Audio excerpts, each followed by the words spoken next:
I'm Katherine Rose. I'll be chairing what indeed is Women in Retirement Living's, or WiRL's, first webinar. So I'm really honoured to be chairing the first webinar, Overcoming Imposter Syndrome.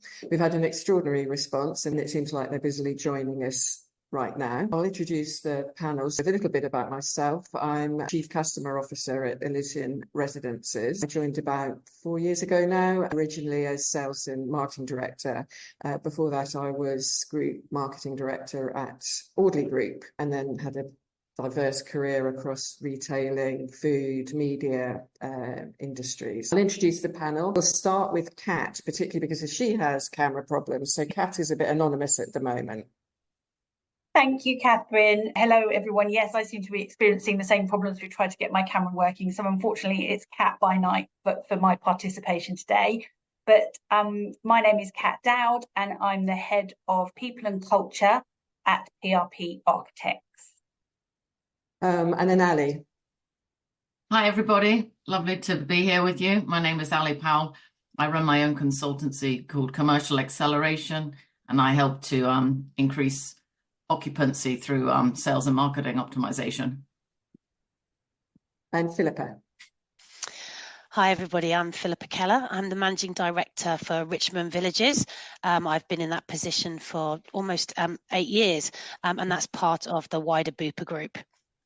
So thank you, everybody. So we're going to start the session today with a presentation that Kat's prepared for us, talking about imposter syndrome and what it means for us and how we can combat it. So over to you, Kat. Thank you. I think with some assistance from Emily, we're going to share a slide deck with you.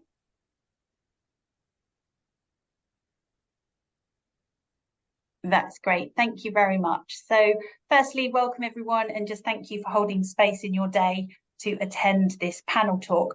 So we thought we'd just do a very brief presentation to help inform the panel discussion and hopefully inspire a nice Q&A afterwards. So firstly, we just want to cover off some safety. We will be touching on the subject of anxiety. So if anyone is affected by this topic, please reach out to trained mental health professionals, your GP, or the Samaritans. Also, during this webinar, when we refer to women and females and men and males, this includes gender identity, trans men and trans women, and non-binary people who are assigned a gender at birth. So what is imposter syndrome? Well, it's actually a psychological experience. And one of the symptoms that manifest is anxiety. So the experience will be that you have those thoughts of self-doubt, of not belonging, and that real fear of being found out. It's interesting to note that imposter syndrome is not considered a mental illness, and it is also quite difficult to diagnose. So one of the questions that comes up a lot, is it more common in women? And also, what about minority groups? Well, it's actually not a gender-specific issue. And if you look at research from the Imposter Syndrome Institute, they actually report that their webinars and seminars are attended 50-50 by males and females. One of the issues with imposter syndrome is that causes are not that well understood. And that's because many factors can contribute to the feelings of imposter syndrome. For example, it might be part of someone's personality trait, or someone might be going through a difficult patch in their lives and their self-esteem might be low. So with regard to minority groups, it is widely understood that minority groups in the world of work can feel marginalised already. So the feelings of imposter syndrome can be largely impacted, especially in the environment in which they're working and you're working. If you look at your leadership model and your groups are not well represented, that can also have quite a large impact on imposter syndrome. So how do we know we're experiencing it? Well, it is both physical and psychological. So physical experiences, as we've touched on before, is anxiety. So there's a cluster of cells in our brain called the amygdala. And when we start to worry and stress about something, it releases a stress hormone called cortisol, which is carried through neurotransmitters down to our adrenal glands. And that can then start triggering the physical symptoms of anxiety, which could be a dry mouth, shaky hands, shortness of breath, butterflies, all those kind of experiences. Then there's also the psychological side of it as well, that negative self-doubt. I don't belong here. Someone else could have done a better job than me. I don't know why I've been invited. All of those things that sort of spiral through your mind. Some of the traits that you might experience. Do you subscribe to perfectionism? Perfection is a very difficult thing to measure. It's actually a subjective experience. And do you find that you overstress and really beat yourself up if you've made even the smallest of errors? If you do, it's possible you may be experiencing imposter syndrome. And also another thing, are you too humble? When you achieve something and you get acknowledged for that success, do you immediately look for outside attributes to acknowledge how you've achieved something? So that's just a couple of things to think about how you know you might be experiencing it. Next slide, please, Emily.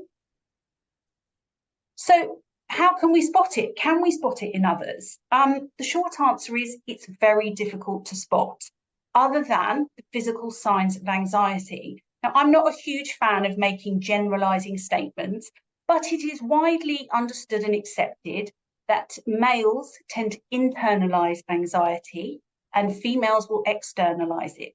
So, for example, females and women might be more likely to say, oh, I'm really anxious about this presentation, I'm feeling really nervous right now. But men and males will internalize that a little bit more. So unless you're good at recognizing the physical signs of anxiety in people that you know, it is very difficult to spot. So what can you do when you're experiencing imposter syndrome? So here's some things you can think about. I'm sure we'll have some more ideas in the panel discussion shortly. Ride the wave. So notice it, acknowledge it, accept it, and then don't let it overcome you. So in order to do that, you need to interrupt the negative thoughts as soon as you start to experience them. And you can do that. There's a technique called grounding, which normally works. And this would be if you're in the moment and you get nervous and you're experiencing imposter syndrome, is that you try and switch that amygdala off and move into frontal lobe thinking. And that's your reason part of your brain. And you can do things like trying to say the months of the year backwards or the alphabet backwards, or look around a room and identify things you can touch, feel, or smell. Anything like that will switch your brain into your frontal lobe, which will stop cortisol being produced, and it should help you calm down and have more rational thinking. The other thing you can do as a day-to-day model to practice is build fear immunity within yourself. So by that, I mean volunteer for low stakes opportunities to put yourself out of your comfort zone. If you attend regular team meetings and you're not the person that really speaks up or challenges things, why don't you try doing that and then seeing what happens? And then also volunteer for things that are just slightly outside of your skill set. So if you're experiencing a bit of nervousness, try something that you've never done before, and it will give you that confidence and self-belief. And the other thing you can do is seek immediate feedback from people, because the biggest thing about imposter syndrome is that fear of being asked a question you don't know the answer to, and then you'll suddenly get found out. So start getting immediate feedback from people. And if you build this into your day-to-day, you're going to be able to start having that confidence and self-belief. So does it ever go away? Well, I believe the answer lies with you. As we've just discussed in that slide before, if we can practice more self-belief and building our confidence, the chances are it might not necessarily go away, but you can certainly turn the volume down on that negative thought and start getting used to giving yourself that pat on the back, believing in yourself and acknowledging your potential. So here's something I believe: you can actually use imposter syndrome to your advantage. You can actually make it your superpower. And I say that because if you've ever experienced imposter syndrome, you will have a mindset for others, for other people. So because you know what it's like to feel that like you're not belonging, when you actually present or talk in meetings or talk to people, you're going to have a more empathetic mindset and be slightly more inclusive without even realizing it. And what that will do is really enhance your personal and professional relationships with people. Also, you can use it for your own continued professional development as well. If you're concerned that you're not going to have the latest innovations and ideas, you're going to sign up to the email updates and the periodicals and go to webinars, so that then you're going to counter that fear of being asked a question you might not know. And then another thing it can help you with is moving towards quality outcomes over perfectionism. So if you can address that and think about excellence and precision, that will really help you feel a lot more confident. So if you do experience imposter syndrome, there is a discussion that you can actually, in some regards, make friends with it. And this comes up quite a lot. Does social media have an impact on imposter syndrome? Well, the short answer to that is yes, it does. Social media came along and it connected us with people, with hundreds of thousands of people all around the world that we've never experienced before. And the downside of that, it obviously gives us a wider scope to compare ourselves with others. And what it can actually do is give ourselves unrealistic views of others and also unrealistic negative views of ourselves. What I will say is, when you think about social media, it's not the full story. Think about social media as a movie trailer, and it's where people take all the highlights and they link them together to tell a very epic story. So just remember, there's more to it than people post. And I was reading an article the other day that I thought was quite interesting in Psychology Today, and it was putting forward research suggesting that actually when women and females look on social media, it can actually trigger imposter syndrome for them more than men and males. Next slide, please, Emily. And if you just hit return again, you'll just get that last message up. Thank you. So that covers off this brief presentation now, and I'll hand back to Katherine shortly. But I just want to say, you know more than you think you do, and you should trust yourself. Thank you very much. Thank you, Kat, for that. So what we'd like to do now is start the panel discussion. I have many questions, as you can imagine, to discuss with the panel. And we've also received some questions before we began in the last couple of days. Please feel free to add your questions to the chat bar on the screen. I won't necessarily be able to cover all of them, but hopefully we'll get to most of them.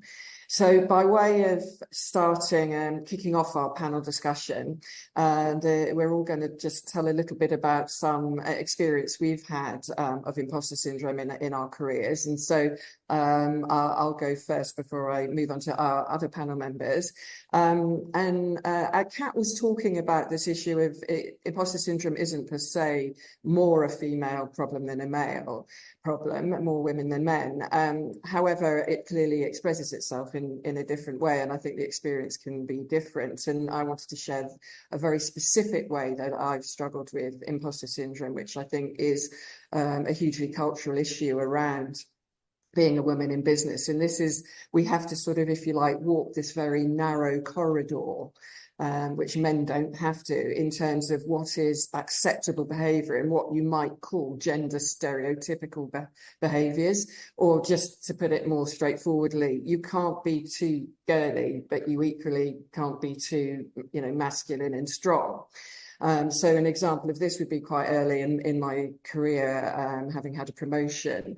I was told I needed to go on a management for women managers course to help me, operate in the work environment. For example, particularly how I was dressing, probably wasn't sort of feminine enough. And I was even compared by this HR manager to another member of the team. Who, she was lovely, but she's chosen a, very overtly feminine way of presenting herself, which was very much her right, but, wasn't particularly helpful to me and who I am. And I mean, to be fair, my male manager was absolutely appalled, and I'm not sure that such an overt example would happen, but it just gives you a feeling for how things can be and have been. And it was extremely undermining, as you can imagine, and contrasted with, I cannot tell you how many times someone said to me, working in very male-dominated environments, could you be less collaborative, and could you be less emotional, which frankly I just interpret as, could you sort of be less a woman?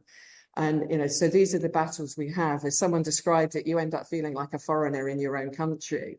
But in essence, this is what we're discussing, imposter syndrome. So other examples, Philippa, do you want to tell us, share with us one of your experiences? Hi, yeah, thanks, Katherine. Yeah, I've experienced it at different points in my career, and I think it does change as you go, you know, as you go through your journey. Initially, I was very much that I didn't want to share my views. I'd sit in meetings, I'd feel like I didn't have a voice, and I'd get very stressed about having to answer anything. I'd get, you know, if I had to do presentations, etc., that people were judging me, and it was based on being a woman, but also I felt I was working in the NHS, and I was surrounded by consultants, etc. And I felt that my educational background wasn't quite good enough, that I lacked an eloquence and an articulation, that I, you know, so put a lot of pressure on myself. And so I really focused on proving myself. And I think what I ended up doing was that whole thing about perfectionism that Kat was talking about. I ended up doing 2 jobs for no extra pay, just to literally prove myself. So I ended up in an acute hospital, managing not only A&E and acute medicine, but also specialist medicine. Something when you look back now and you think, why on earth would I have done that? But it was almost like I felt that I had to prove myself to make that you know, that I deserved therefore the next sort of recognition, the next step, etc. So adding a lot of pressure on myself. And, you know, in just not accepting that I could do my job just the same as anybody else, and therefore I would get the recognition for that. It's almost working, isn't it, above and beyond, because you just don't think that you're worthwhile. So that's one of my experiences within my career. But as I say, there's been different things at different times, and you're constantly learning about yourself and how it affects you. And I'm sure that many of us are going to find that a very, very familiar experience, Philippa. And Ali, what about you? Yeah, definitely echo that we're saying here, like Philippa was saying, working above and beyond. Yeah, I think I used to just always double down, just work ridiculous hours, like 20 hours, and then wonder why you're being passed up for promotions. And then I came across something in my career was game changing, called the pie model, you know, that I'll put in our chat here. And the pie model suggests that you've got performance, image, and exposure, and it's like a pie chart. And apparently your career success is just 10% is your performance, 30% is your image, and 60% is exposure. So for me, that was game changing. And I thought that I just, you know, have always been going really hard on the performance bit, just working my my socks off.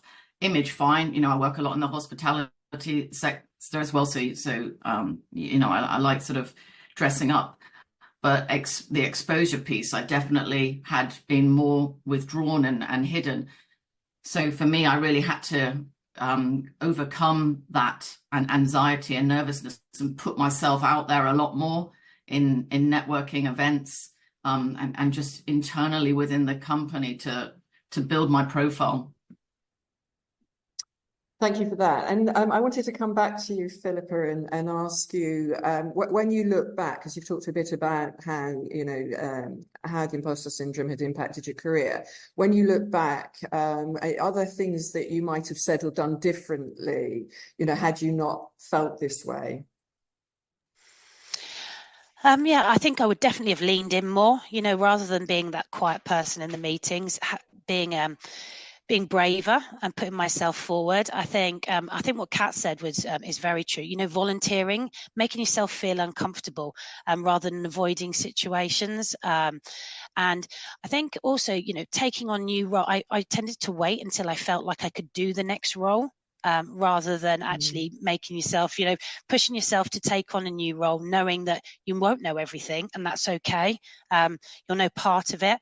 And then I think also, you know, really understanding that everybody's background's different. And just because your background is different doesn't mean that you don't have equal voice. And actually, I think a lot of the skills that I have, because I was basically an operations manager, and I used to feel like because I was operational rather than a specialist, that meant I wasn't as capable, because I didn't have something, like I wasn't an accountant, I wasn't a consultant.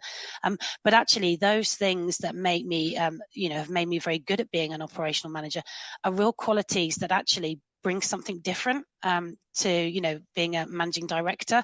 It means I do have more of that empathy, more of that listening to other people's points of view. And now as a managing director, where I have to deal with like a sale, my sales director has one view, my finance director will have a different view, HR will have it's a really good skill, therefore, to be able to bring all those different points of view together.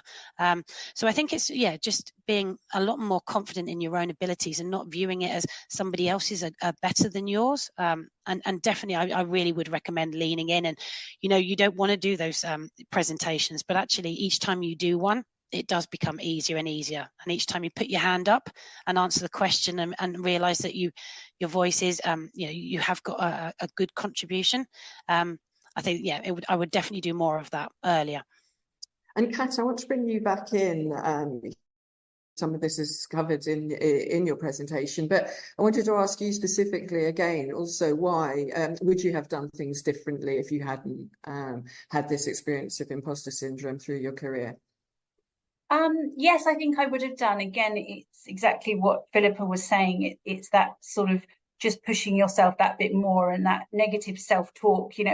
We talk about discrimination, and what I've learned is one way to stop it is to stop discriminating against myself and stop leading with an apology for my gender, and actually focusing on being a human being who has limitless potential and opportunity. And once you start that self-belief, it doesn't matter what package you come in, you start seeing people for outcomes and energy and ability. So I wished I'd learnt that sooner, I think. So, I would have found this career quicker, I think, if I'd had that belief in myself and pushed myself for those opportunities earlier.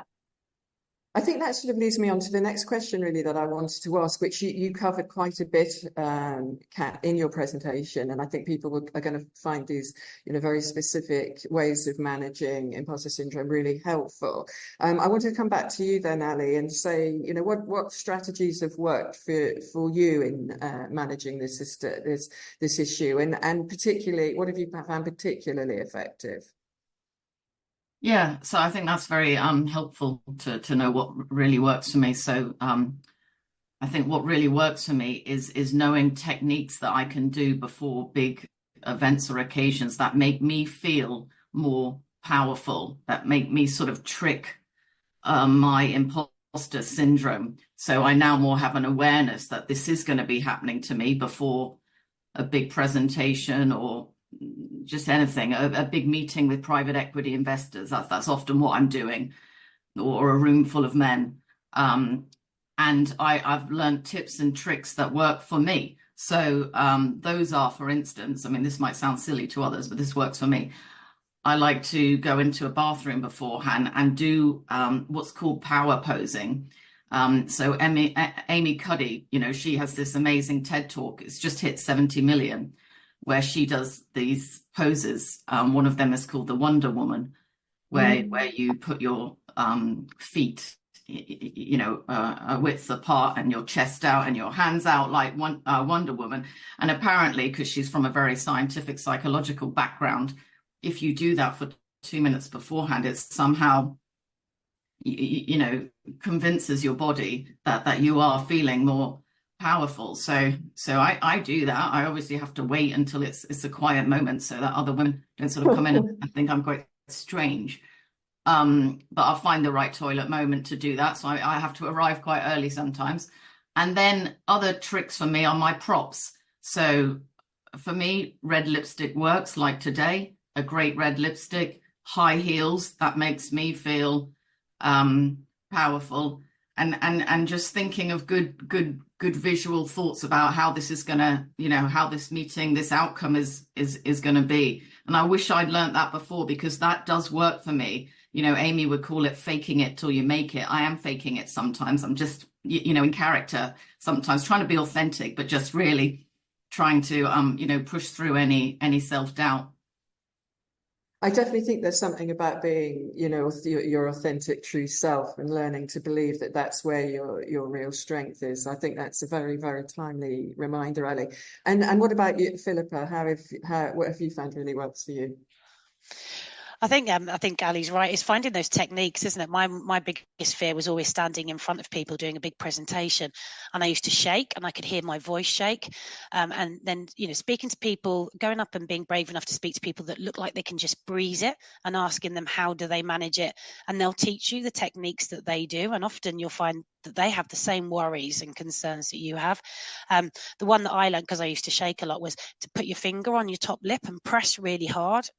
And just before you go on stage, and that sort of calms me down. So it's finding out whatever works for you. And I think it's visualization and practice, thinking about how you're going to feel, and then almost sort of going, okay, you are going to feel like that. Your heart will beat, you know, faster. You may shake. Your voice may get a bit wobbly. But the one thing I heard that was brilliant was when your voice is a bit wobbly, it's like an earthquake. Only the people really close to you will see it, and as it goes across the room, they'll see it less and less.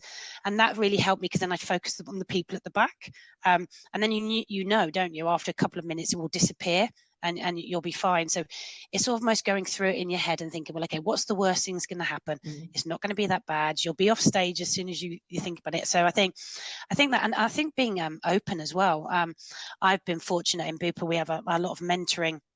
And I've become a mentor, and so me being open about it and talking to other people about it means that they're talking about it. And now it's not, you know, you go to something and people will openly talk about how they're feeling and their nerves about things. And I think that's really helped me as a strategy to talk about that. And people don't look at you then as a, oh, well, you just do it naturally. It's like, oh, okay, you've struggled as well. Everyone, you know, it's not everyone's perfect, is it? It's more of a conversation. And I think that's really helpful. Actually, that leads me directly on to the next question. This is the first question that we've had beforehand from Sharon Maybury. I'm not going to be able to pronounce her company name probably. I'm guessing it's Wifinity. So thank you, Sharon, for your question. It's a very timely question because Sharon's asking about if imposter syndrome is exacerbated by the symptoms of perimenopause or menopause, and what techniques do we use to overcome this? And I'm just going to jump in here as somebody who's absolutely experienced of this before I hand over to Philippa. And I would, taking up what you were just saying, Philippa, about openness, I feel quite fortunate that I've experienced this during a time when menopause has finally become a subject that, you know, is acceptable to talk about, or it's acceptable enough that I do talk about it. So I've just taken a really open approach to when I'm struggling with hot flushes or memory lapses, and just being authentic and open about my experience, because it definitely does undermine your sense of belonging in a room when you're the only person experiencing these quite, you know, strong symptoms. What about you, Philippa? I think Katherine, exactly that. You know, I've been fortunate enough in a company that's really promoting about menopause. So it's sort of really opened the door to talk about it, but it is difficult, isn't it? You can be in a room full of people. I've had to stand up and just say, I'm really sorry, but I'm having this terrible hot flush, and I'm just not going to sit here and pretend I'm not. And just sort of walk around. I think the memory part was the thing that bothered me the most, that I suddenly couldn't remember the most sensible, you know, like a simple word. But just saying, sorry, having a bit of a menopause moment, can't remember or, you know, whatever it is. It's just, or, and the anxiety and the lack of sleep as well, and being really honest. And I think you're right, it's being authentic, isn't it? And I think it's amazing the reaction that you do get from men and women when you talk about it. It's almost like, oh, you know, I'm glad you've sort of told me that, and that you trust me enough to be open. So yeah, I completely agree, Katherine. It's becoming more normalized, isn't it? But there's still a long way to go. Yeah, a long way to go, definitely. And so, Kat, I wanted to ask you whether you've experienced other triggers at sort of certain ages or stages within your career. We sort of covered the menopause question, but whether there was anything else that was you felt was relevant to talk about in stage of life. Well, I think we've seen the landscape change massively, especially in the last decade, for women entering in the professional world. And I've been working for just over 25 years now, all of that in London. And I remember when I first came into the world of work, I was a PA and I was in the investment bank environment. So that was still quite a heavily, male dominated environment. Okay? Yes, it's not imposter syndrome, I promise. I just took a sip of my tea. And I think that as a young woman as well, when you walk into a room and you feel you're early in your career, it's that moment where you just suddenly feel you shouldn't speak up, and you don't give yourself psychological safety in actually presenting or saying something in a room, and you walk out and you feel quite frustrated that you think you had innovations and things to add. And I think at PRP we've got a great diversity in age, and we understand that you can learn a lot from people coming into the world of work. You know, in people team, we ask people how was their onboarding experience, what do they look for when they join. We want to give people voices. So I feel one way to break down imposter syndrome, if you're at the moment in a leadership role, is think about inclusivity across the broad spectrum of people entering the world of work. And, you know, young women and females definitely do want to feel that they have a place and they have a voice. And what about you, Ali? What stages have you found where it's been particularly tricky? Yeah, I mean, I can empathise with what you're saying also on making you know, sharing your vulnerabilities. I think is admirable, actually. You know, I really rate that as a quality. So for me, I would definitely be saying about hot flushes and menopause. I think a trigger though for me to your other question with Kat is I find when I don't have enough space to have more like reflection and a moment of calmness before event, that can trigger me to have more imposter syndrome. And I think we're all just rushing around a zillion miles an hour at the moment. We don't have this like reflection time that people do. But I think if something big is coming up, for me, that's a trigger of just try to make space. You know, for me, it's like, say, so I can actually go and prepare myself, but beforehand, just to think. But for others, they'll have other things. You know, they might want to tune into a meditation app like Headspace or Calm. You know, I've got those on my phone, or like Kat was saying, grounding. You know, some people like to take their shoes off and just feel the carpet or the grass. Yeah. And so I'd like to move on to another area, which is sort of very much related to what we've been talking about. I think a particular role where women can feel like imposters. And I would maybe even put it as strongly as sort of othering, because in very particularly traditional male environments, you can experience and have to sort of absorb maybe discrimination, other forms of discrimination or racism, or behaviours that, you know, that you might yourself not find acceptable at all, but you become the only person in the room that's not happy about it. You know, how can we really address the issue, you know, the issue, if you like, of imposter syndrome if you're the only voice in the room? What's been your experience of that? Meanwhile, what I'm going to do then is instead throw that question at Kat while we try and get Philippa back. Yeah. Kat, what's your feeling about, you know, this issue of being the only voice in the room? Again, I think it goes back to what we were talking about before. It's if we can help to build our own fear immunity, we will have more confidence in speaking out. And I would say it's get the training, you know, do presentation skills training, the types of things that give you the confidence that make you understand you can be heard. And I think that, as I say, I've seen the world of work change so much in the landscape. And, you know, earlier on in my career, I saw many women that felt they had to emulate a masculine energy in order to be heard in a room. And there was sort of raised voices. And I've cut across various women I've worked with over the years that I've admired, because they didn't raise their voices, they improved their argument. And when they spoke, people started to listen to them. And it's practicing that self-belief. You don't have to shout to be heard, but it's working on that. And I feel that, again, I think it's that internal discrimination we put over ourselves that stop us from speaking out. And I think that once we get used to that and build that confidence and acknowledge it, you know, don't be afraid to be the only voice in the room, especially if you're not afraid to be challenged on that. And just think about your wording, think about your language, speak with confidence and belief and have that caveat, and to say, look, you may disagree with me, but this is what I feel, this is what I believe, and this is why. And if you start doing it, I think the first time you speak out, you'll get a bit of a buzz if the reaction was not what you're expecting, and you get some allyship across the room as well.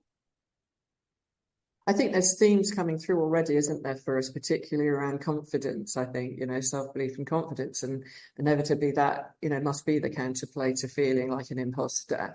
Can you hear me now, Philippa? Okay.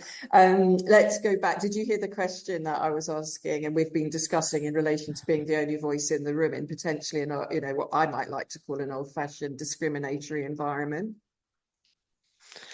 In terms of what would I do in those environments, or how can we overcome the feeling of being the only voice in the room? I think I heard a bit of what Ali said before about I think prepping beforehand is really important, and being very conscious before you go into a meeting or an environment where you feel like that. I think when you're in the meeting, I know when I first moved to Richmond, I'd never been involved in property, and sitting in a room full of it was all male, all talking about building and construction, which I knew nothing about. I think, as you hear the voice get louder in your head, I think it's becoming really conscious of that and having a conversation with yourself. And I think, I always used to say to myself, well, no one's tapped you on the shoulder yet and told you, the joke's over. You're all right. Just calm yourself down, and then thinking about the real positives of what you bring to the table. That yes, you may not have the expertise that they have, but you have other expertise. Coming from an operations background, I could look at some plans and think, well, that doesn't work operationally, and realizing, that there's lots of different ways of looking at things, and that the diversity is really important, particularly, as you all know, Katherine, when you're designing buildings, isn't it? If everybody's just got a view of something, and actually you look there and say, well, that doesn't work. You can't have a corridor that size because you can't get 2 beds down it, and things like that. Just I think, and just don't apologize. And just being really clear that your skills are absolutely valid. And actually, if you're not that voice around that table, you will go down the wrong rabbit hole and you will end up with a design that doesn't work. So those are sort of examples where I've felt that, your voice is really, you need to be talking, because if you don't, you'll end up with the wrong product. And that's hopefully gives us more confidence, as you say, then to speak up. Ali, I want to talk to you, or I want you to talk to us about something that I think sort of been touched on, and we've seen a little by Kat, and we've seen a bit of it in the chat. It seems, and there's evidence that women are more likely to believe that they sort of need to learn more or do something, before they take that risk or take up that challenge. Is that something that you can relate to? Did you feel that you had to know more or be stronger in a role before you put yourself forward? I can absolutely relate to that. And I think someone put in the chat there about that there was some research that women feel that if they're interviewing for a role or something, they need to know 60% of the role.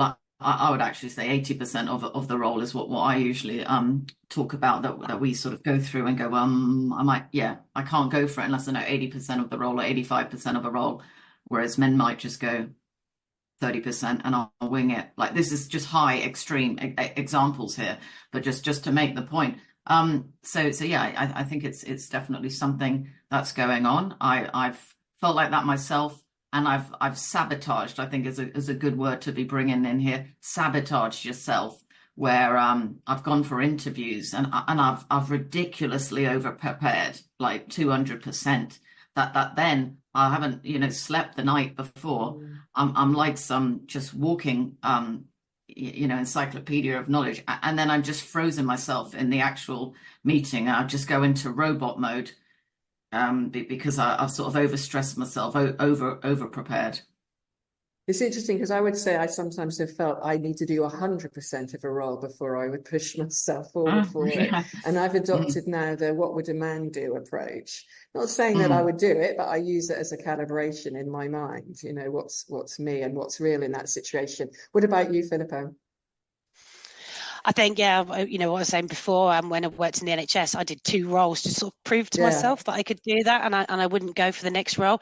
What I have been really fortunate about is I actually had a manager who put me forward for a role that I would never have gone for. So when I first came to Bupa, I was the operations director at the Cromwell Hospital, and the CEO left. And so my boss said, right, I'm going to put you in that role.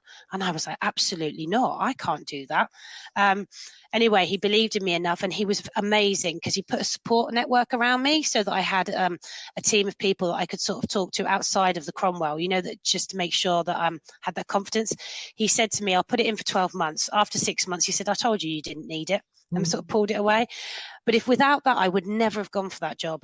But yeah, I could do it. And yes, my imposter syndrome was there hugely for the first few months. But then I was fortunate enough to do it. And the same happened when I came to Richmond. I was asked to move over. Again, I wouldn't have gone for it. But it just goes to show, you shouldn't wait for the 80%. Do it when it's the 60% because your skills are transferable. So now we've got an idea of not just the sort of the self-confidence, but the importance of support networks in helping in that situation, and asking presumably as well, asking for help if they're not overt these support networks. I touched on it as a sort of within my anecdote, but I want to talk a little bit more now about this sort of question of how do women get this balance where, if they're too outspoken, too confident, you can be told to tone it down, or, even worse, or you're aggressive and, behaviours that are entirely acceptable in a man and not seen in the same way for a woman, and that can really enhance this experience of imposter syndrome. Ali, what's been your experience of that dichotomy? Yeah, I think that's such a hot topic to raise. I would like to quote Jacinda Ardern, who was the New Zealand Prime Minister, and she said something like, I'm just reading it, one of the criticisms I faced over the years is that I'm not aggressive enough or assertive enough, or maybe somehow because I'm empathetic, it means I'm weak. I totally rebel against that. And I just really like that. She was, a successful woman, handled COVID really well. It is always a challenge. Feel, oh, you're being too bossy, you're being too pushy. I think it comes back to also what we're saying about training here. Assertiveness training, that's really helped me to know what is this seesaw of passive versus assertive, which is great, and then aggressive, and role modeling that with the language and the body language of how to get that balance right has really helped me know, well, this is actually good, and this is a really good acceptable level, and then building on what Philippa says, is it's like my duty to try and role model that as best as I can in meetings. So I have a lot of people where you've just got male testosterone just coming at you with total, shouting or egos or my trophy, this and that, just crazy stuff. And I just always try to maintain composure, assertiveness like a swan. I always use curiosity to just try to, unpick what's going on here. And keep myself calm and assertive, and I think people respect me for that, and also learn like phrases or techniques to handle conflict assertively. I hear you're saying that, but and whatever, it just helps me be assertive. Actually, I must apologise to Debbie Taylor at Rangeford Villages because I didn't give her the shout out for asking that particular question. So apologies, Debbie. And Philippa, come back to you before I ask Kat, because I think it is such a hot topic. What's your view about this balance between, this very difficult space women have to encounter? I think you're right, Katherine. I think you're either too assertive or you're too collaborative, you're too bolshy, or you're not confident enough. I think you just have to be your authentic self. And I think one of the things that I've sort of realised is that you will come to learn to know what to do in which circumstances. There's a time and a place for lots of different styles, and I think that's the beauty of being a woman in a way, that you can take that, you're not just one style. Depending on the circumstances, you can change, and I think being able to sit back and read that room, to Ali's point, working out what's going on and then saying, okay, this is a moment to be assertive. or this is a moment to be collaborative. And especially, you know, as I said to you before, you know, I've got such a mixture around my team of different people, different styles, etc. You know, not one way of dealing with a situation is going to work every time. And I think that's why you know, you should never worry about people labeling you. People will always judge you. But it's about how do you look back and think, did I handle that the right way? Was that the right time to do that? So, yeah, I know what you mean, Katherine. I've been told I'm too girly sometimes, or I love football. So I've been accused of being trying to get involved in a male conversation, you know, and it's just like, it doesn't matter what you do. You're always going to get so just be your authentic self. Yeah. And what about Kat, with you, Kat, does that resonate, be your authentic self? Yes, that completely resonates with me. So thank you. That's a great way to kind of finish that conversation. I think being uniquely you is so important. And I think that we all have masculine and feminine energies. And it's having that self-reflection and knowing where your energies lie, and that confidence will just come over without you having to say it. And it's almost like having levers that you know which lever to pull and which lever to hold back in any situation. So it does come from within. It's not the extrinsic things, it's the internalization of yourself. And it's having that confidence, know that we're all unique. We've all had different lived experiences that bring us into a room. And I would also say, don't react to something, respond to it. So take a moment, take a breath, act with curiosity, non-judgmental. And if you're calm and composed, because you are calm and composed, I think that you can start really going into any situation, almost looking forward to anything that could come up. And I think the imposter syndrome really does come from that fear of being faced with an overwhelming situation that you don't know how to handle. And as Ali has said before, think about some techniques, some phrases that you can use whenever you hear something that might be high energy or an emotive statement from somebody. And I do think, again, I don't like generalizing, but, you know, a feminine energy will help you to read a room and perhaps be that person that brings the level down a bit if you're in one of those kind of situations. Thank you for that. I would like to move on to another area.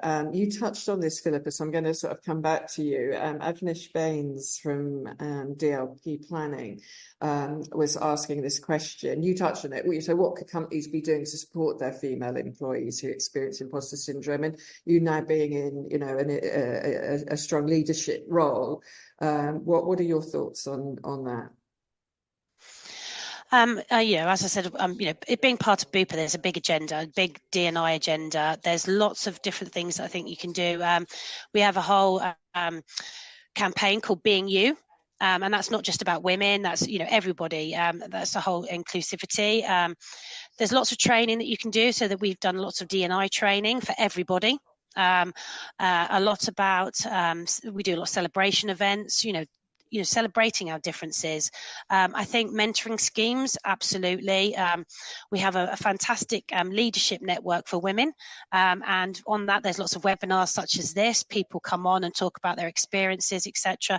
And it's not just for women like this, you know, like WiRL isn't, you know, it's for everybody to come and learn and listen. And I think imposter syndrome, whilst, you know, I've been doing some mentoring, whilst it is, you know, predominantly we look at it as a female thing, it's not. There's lots of men that are experiencing it. So I think, you know, lots of support programs, training and open discussions, networks, webinars, everything like that, I think really does go. Every company should be doing it and celebrating the differences. And from your point of view, Kat, because you've talked a lot about how, you know, how to, in your presentation, how to deal with imposter syndrome effectively. What's your view on how companies should support their female employees? I agree with that. We ran a webinar ourselves at PRP, and we had I think 50% of the practice participate. We made it an inclusive event, males and females, and we sort of said it might be someone in your life that could be experiencing this. So it's creating those safe environments and normalizing conversations over things that we never used to feel comfortable about bringing to work. And if you can do that, like menopause is something that females experience, and acknowledging it exists and talking about it and educating people on these subjects. And I've always found if you're giving someone permission to talk about it. So women had that empowerment to say, today we're going to talk about menopause, and we'd like all the men to attend the webinar, because maybe before they never were confident enough to attend. So again, it's building that environment. And I think, you know, as women and females in the place of work, it is our time, and we do have that ability to empower and give permission to open up that inclusive conversation. And Ali, I mean, you've been working with companies, and as you said, on driving their performance. What are your thoughts about the support for women in this situation? Yeah, I agree that all companies can help with training and development programs. So there are ones on assertiveness or confidence. There's also just already like free videos like the ones I mentioned, TED Talks and stuff, some excellent things going on, some excellent books, and you can also buy the summary versions of that to get snapshots. So sponsorship and mentorship, I think, has also been mentioned here by Philippa and Kat. I would just more add in, like, what can you do yourself is something I ask myself at every meeting as well. So I go into a lot of meetings where there's, say, 8 people, 10 people, and I'm always just thinking, how do I also pull in the women here, the ones that might not be talking so much? I can help to control that, to create opportunities, to get people to talk up. So yeah, what can we do ourselves? I want to touch very quickly just on the question of social media, because Kat discussed it quite a bit, and whether we think social media has had an impact. Coming back to you, Philippa, just quickly, what your thoughts are on the impact of social media, and then I'll ask Ali that question as well. I think what Kat said earlier is so true, isn't it? I think social media will often present the perfect version of somebody, and you won't see the interlude bits around it.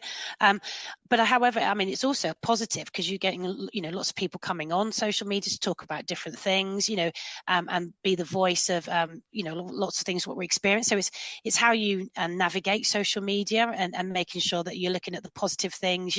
If I think of podcasts, all of those sort of things, I listen to a lot of podcasts, which are fantastic. Lots of things about women, imposter syndrome and things like that, so it's how you utilize social media and making sure that you're looking at the real powerful promotions and things like that, rather than getting into some of the negativity that you'll see. And you, Ali? Yeah, same really. So I think comparison can be an evil. It can tear us down if we're comparing ourselves to what is just is overly fake or situations of images. However, like Philippa says, there's two sides to that. So I don't try to go down the comparison route, in the negative route. I'm more focused on what are the positives of social media. So yeah, there's a lot of great motivational podcasts, motivational videos, uplifting things. I wish I had 5 hours each day just to listen to all the motivational talks and podcasts and the education going on. I'd like to thank Sonia Powell from Inspired Villages, by the way, for that question. And now to finish up, as we've got sort of 3 or 4 minutes left, Laura Bucknell from Life 3A has asked, well, I'm going to make the final question for all three. We'll start with you, Kat. When was there a time when sort of ignoring those niggling feeling of doubts, ended up, paying off positively, your best experience of overcoming imposter syndrome? Well, I'd have to say, before PRP, I was working for a big developer in the built environment, and I wanted to bring a message of mental health awareness for men. And it started with me turning up to site and having small conversations, and it was a bit of a slow start. And by the time I'd collaborated and got this presentation together, I was delivering my first one to a big cohort of site directors and people that were coming in. It was a really big, overwhelming site. And there was just a moment where there was just a voice in my head that was just telling me to run out the room, because I just felt so out of my comfort zone. It was a non sort of work related thing at that point, talking about feelings and emotions. but I sort of didn't necessarily adopt the Wonder Woman pose, but I certainly stood at the front of the room, very much squared on, big smile on my face, delivered it, and it basically made such an impact. So I'm really glad I didn't listen to that voice telling me to run away. And what about you, Ali?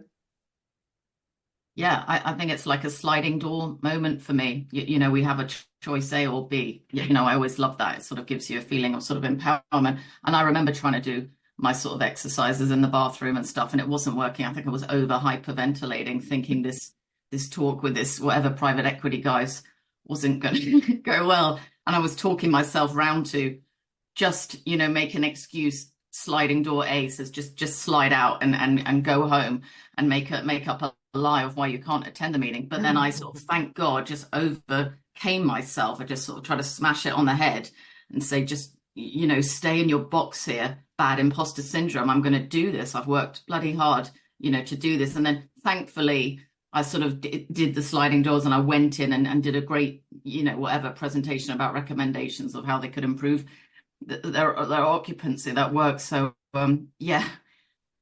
So well, and let's finish with you, Philippa. I think it was definitely taking over as CEO of the Cromwell. I definitely, you know, didn't think I could do that.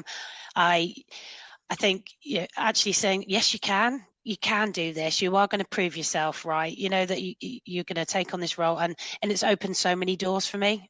So I think, yeah, that's definitely the time when I'm glad I just went, nope, come on, you can do it. Going to do it. So I'd love to thank everybody for attending, and our wonderful panel for their sharing. I can see through the chat that the openness that we've, I think, all brought to this discussion has been powerful for people. In summary, I think we're definitely talking about, you know, confidence, the importance of confidence, the importance of support networks, of being your authentic, true self, and probably, you know, practicing the technique which, you know, works for you. And I'm definitely be stealing Ali's Wonder Woman pose. Thank you, everybody. Thank you for joining. Thank you. Thank you.